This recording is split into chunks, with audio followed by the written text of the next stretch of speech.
فكان حسن نصر الله بصراخ على أسلوبه ويقسم، يقول والله لنذبحنكم على أسرتكم.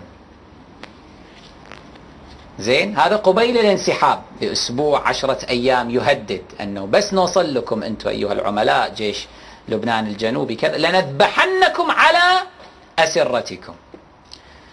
فالوثائقية هذه تأتي وتقابل ناطق باسم حزب الله، طبعا بعد الانتصار، بعد سنوات من الانتصار، بعد التحرير.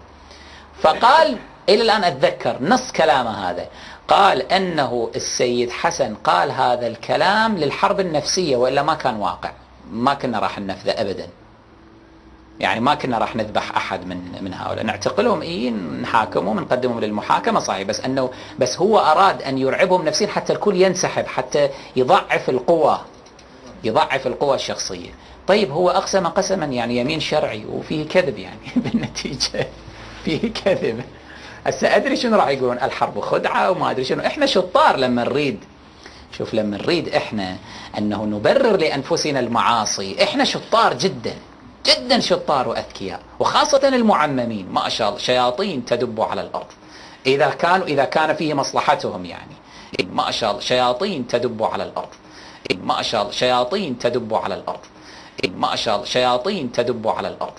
إذا كان يريد يحلل لنفسه ما تشاء، كل ما يخطر على بالك، الله أكبر، أشياء اللي أخجل أن أذكرها يعني، بس معروفة في أوساط المعممين، معروفة يعني، أشياء إذا يريد أن يحلل لنفسه شيئا يختلق له 1000 عذر وعذر، 1000 حكم ثانوي وعنوان ثانوي وإلى ما هنالك، و1000 استثناء واضطرار وأهم مهم وما أدري لا ضرر ولا ضرار في الإسلام ونفى عنكم العسر والحرج، ويجيب لك قواعد ويفلسف لك وإلى آخره، إلى أن يوقعك في المعصية ويوقع نفسه فيها.